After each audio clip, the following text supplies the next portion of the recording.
Hi, my name is Nathan Vanehuin, and I study fine art at Aberystwyth University. Today, I'm going to talk to you about my art practice. Let's start with my influences and inspirations. I have been influenced throughout all of my childhood by the rich culture of comics and graphic novels in France. Here is an example of an artist who has been influencing me during the last few years. This is Catherine Meurice. I discovered this comic book in a library in France. I was really enchanted by the style of this comic book. This story is about the childhood of the artist. She grew up in the countryside in France, and she slowly discovered and fell in love with art and creating.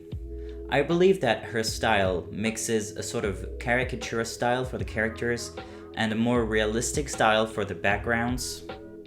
She shows characters that are very funny and expressive, but the book also contains philosophical reflections on climate change and the way it affects the landscape and growing up in that uncertain period. I really admire the way that she mixes funny and entertaining characters with deeper subjects. I think that it makes it all the more impactful when themes that are darker are mixed in with humor. Whenever I get stuck, she's one of my go-to artists for inspiration. I just really love her books because she talks about pretty much everything I'm interested in a very poetic way. And I relate to her because I too grew up in a rural area and discovered art with the underlying anxiety caused by climate change. The next artist I would like to talk to you about is Quentin Blake. I first encountered Quentin Blake's artworks in Roald Dahl's books. At the time, I didn't pay too much attention to them, I just looked at them and kept on reading. But as I evolved in my artistic journey, I started to be more interested in watercolor and ink, which are the main techniques I use. That reminded me of those childhood illustrations from Charlie and the Chocolate Factory, so I went back to look at Quentin Blake's artworks. In a way, his style is similar to Catherine Meurice's style because the characters are really expressive and really funny. I think the main difference is with the line. Blake has this really particular style for his lines. The line weight varies a lot. You can see the hand of the artist, and you can really feel the joy he has when he's drawing. And on top of that, the careful watercolor helps to bring structure and readability to his illustrations. I mostly use the same ink and watercolor techniques for my illustrations. I think that the black but expressive line mixed with the colorful watercolor work really well together. I have been trying to learn from his drawing and his style. I would like to find a balance between that naive style that I am looking for, but also keep that sense of dynamic and expressive line. Finally, the last artist I would like to talk to you about is David Shrigley. David Shrigley is an artist I discovered this summer. I saw this book in my local library and I was fascinated by his work. I was attracted to this book because of how colorful and bright the cover is. It makes you work to decipher what is written. And then, when I opened it and discovered his artworks, I was not disappointed. I found all those bright paintings full of strange messages. I really like the way the artist includes writing with the artwork. Sometimes it's in the form of a poem next to a painting, and sometimes it's an integral part of the artwork. It makes the paintings look like posters or advertising, except you're not sure what kind of message it's trying to tell you. David Shrigley inspired me, among other artists, to create this series of illustrations. It is called Importance Statements, and they show strange characters or animals stating various things with a speech bubble. Style and creative process. My style has been described in the past as delicate and sensitive. I think that lately it's gotten more fun and bright, while also keeping sometimes that sensitivity. I like to have fun with my illustrations and I don't take things too seriously. I include a lot of jokes and I'm not afraid to make fun of myself. I think that in the past few years my personality really started to shine through in my art. My process is quite straightforward. I keep sketchbooks with my ideas and I tend to fill them very quickly with sketches, collages, and various notes on things that I'm researching. I'm someone who experiments a lot with a lot of different media, so sometimes I'm just sort of creating in the dark and trying to find something, like for my series of illustrations, Important Statement. There was no real specific process involved. I was trying to experiment with graphic design, and I ended up creating those illustrations. This goes to show that allowing myself the space to play around can lead to unexpected outcomes. I do have a real creative process for my illustrations. I start with an idea or a brief that I analyze. I sometimes look up the definitions of the word to see if I understand them correctly and if I can find maybe an interesting double meaning. Then I do thumbnail sketches to try and work out the composition. By this stage, I think it's important not to look at any references or any artworks around the same theme. I think it's really important to start with your own idea. Sometimes that first idea is really blurry, and it's by doing those first sketches that it starts to make more sense. Once I'm pleased with some of the sketches I have, I look at references. I tend to use my own references whenever I can, like for this illustration, I used a few references from Pinterest, but most of them were photos that I took myself. Once I'm happy with the amount of references I have and I feel like I understand the subject I'm going to draw, I start with my underdrawing on good paper. I do my underdrawing in pencil and then I use a fountain pen with black ink to ink my drawing. I've experimented with doing the underdrawing on cheaper paper because I do get anxious whenever I start to draw on the good paper directly because I am scared to mess it up. But I found that when I use a light box to trace my drawing in ink, I tend to get really stiff lines. I try to keep my lines more loose and expressive. I don't want a perfect line. Once my ink is dry, I can paint my illustration with watercolor. The watercolor part is a process I don't control quite enough yet. I'm never sure how the illustration is going to come out. And I think that I need to keep on working with watercolor in order to feel more confident. Lately, I've been experimenting with using really bright and saturated colors. I really like to stick to a more realistic approach when I'm drawing, unless I'm doing my comics, which is more a cartoonish style. And then when I'm painting, I don't use realistic colors. For example, I like to do yellow skies, which is inspired by De Chirico's style. My creative process for my lino cuts is even simpler. I use the technique of blind drawing to get a really expressive line and to force myself to actually look at the thing that I'm drawing and not the drawing itself. I think that blind drawing exercises really influenced my style of lines. Here are some drawings that we did in the first semester of the first year here at Aberystwyth. At the time, I wasn't really sure if I understood the assignment and if it was doing anything for my drawing practice. But then I realized that those exercises can create really interesting drawings. Once I'm happy with my blind drawings or half-blind drawings that I have in my sketchbook, I photocopy my sketchbook page, I change the scale to make sure that it will fit on my piece of lino. I then trace the drawing onto the lino using red dye powder. After that, I cut the lino. I used a really thin V-shaped tool in order to control the weight of my lines. I sometimes alter my lines in order to make sure that my design is readable and understandable. Once I'm happy with my lino cut, I print it using black ink and a hand press, which leaves me with a really nice white line lino cut. Since last semester, I've also been experimenting with digital media. I've tried doing some poster designs and digital illustrations. I then turned those into postcards or stickers or posters. That practice is something that I want to keep exploring, especially the graphic design aspect of it. Current projects. Artish. At the moment, I'm in the process of finishing my magazine called Artish. It is a magazine about art containing comics about artists, relatable art students, situations, and art-related jokes and references, articles related to art practice, and a featured article about my current work outside of comics. The magazine started with a very colorful style inspired by late 90s / early 2000s graphic design and website design. I first thought that I would have only 20 pages including the cover, but I ended up with 40 pages. And the design style also changed to something more contemporary and refined. I spent a lot of time learning about page layout and typography, which were things that I didn't really know anything about before. I really enjoyed that graphic design aspect of creating a magazine. The idea from the magazine came from this other little magazine I bought in my library. This little A6 magazine includes parodies of well-known French comics, such as Asterix or Tintin.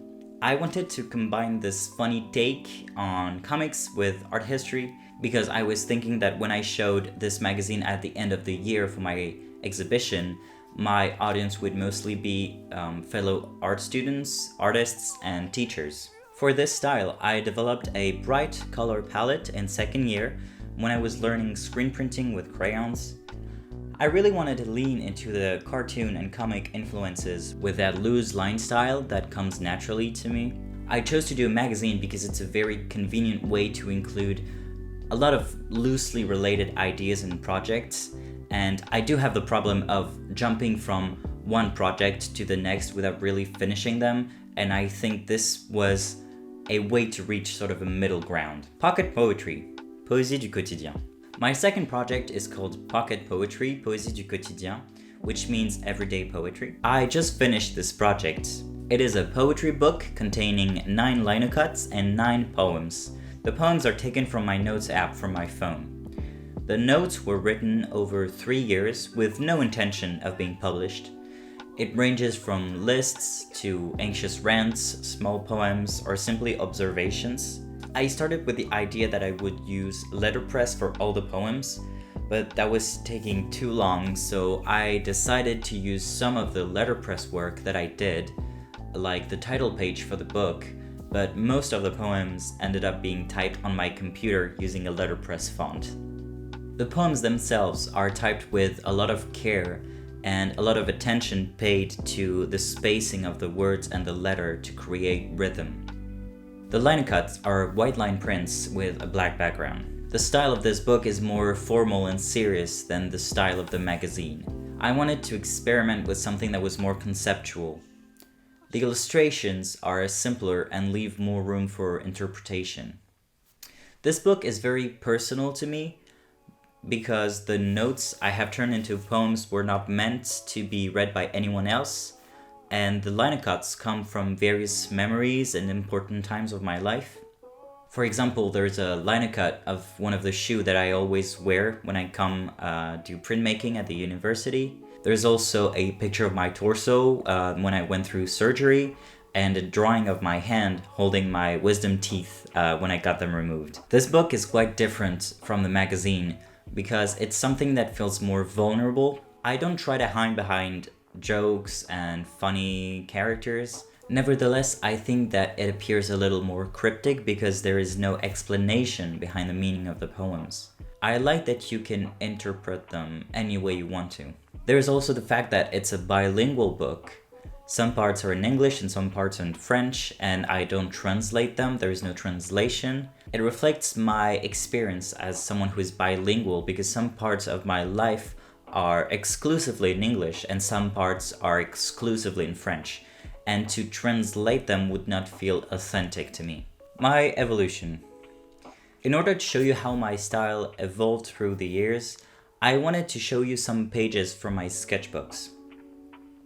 Here is an example of an early sketchbook from 2016 where you can see I was already looking at animals like otters, and here are a couple of illustrations I made last semester that feature otters as well.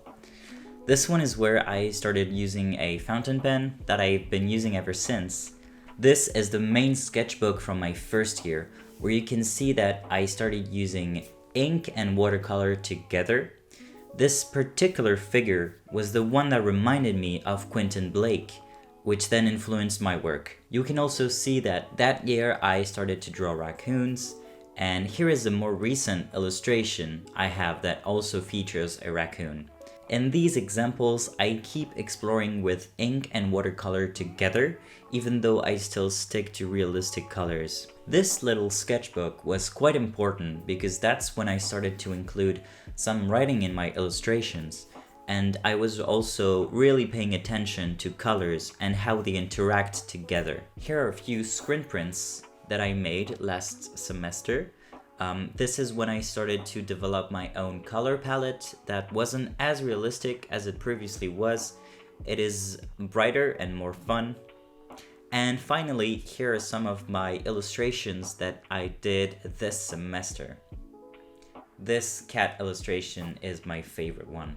Themes in art and future projects. I have big themes that I explore in my art. Lately, it's been art history and the experience of being an art student.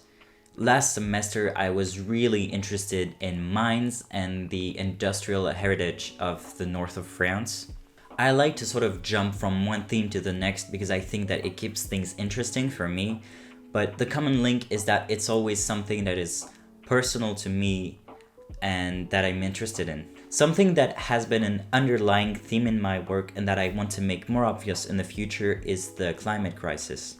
Lately, I've been doing research on things such as low-tech, the solar punk aesthetic, and various solutions that people have been finding in response to the climate crisis. I've been thinking about that theme since first year, when there was a competition we could enter. We had to create works that were a positive response to the climate crisis. During those few weeks, I did research, but I only managed to get more and more depressed about our current state, and I couldn't produce anything that was positive. If anything, I was really angry because I thought that it was unfair to ask us, the generation that is going to have to deal with everything, to try and find a positive outlook. In the end, I submitted a picture of a cake with frosting that said, "I'm sorry," because I couldn't find anything positive. Obviously, I didn't win the contest, but it kept me thinking. Whenever I found people getting together and trying to find solutions or creating communities, innovating in ways that could only be prompted by the climate crisis, I thought, well, that's a positive thing that was brought by the climate crisis. I ended up thinking that viewing the climate crisis as something that we can solve together is something that is really vital, especially for the younger generations. In the future, I intend to explore that idea through print media. I would like to do another magazine which would include articles, posters, comics, zines, and maybe stickers and business cards. I think I will build onto the 3 illustrations I made with the cats, the rat, the mouse, and the fox. This specific illustration is a cat looking up at a moon that's exploding. It's my favorite work that I produced this semester. This is about being young in a world where a bright future can be hard to picture, and having that feeling of anxiety about the future.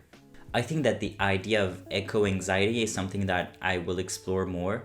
I would like to view this idea with an optimistic outlook, because it is too easy to fall into a sort of pessimistic view of life and our future. It takes more strength, imagination, and resilience to choose hope and to find solutions for our future. I want to imagine the future and show it to other people so they too can think that we have a chance. In this video, I talked about my influences, such as Catherine Maurice, Quentin Blake, and David Shrigley. I explained how I was relating to Catherine Maurice's experience of growing up in the countryside in a world that was impacted by the climate crisis. I also talked about the influence of Quentin Blake's expressive lines and bright watercolor, and I explained how I was responsive to David Shrigley's absurd humor.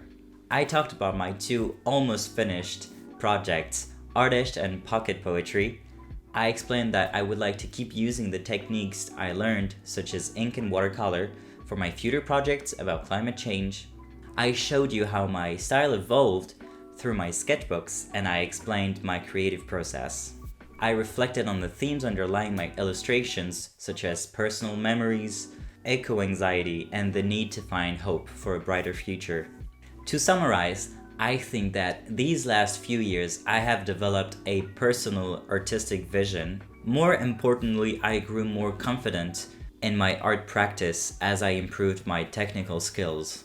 I also learned the importance of presenting my work in a professional manner. In the future, I want to keep producing ink and watercolor illustrations. I also want to learn new digital techniques and improve my skills in graphic design and typography.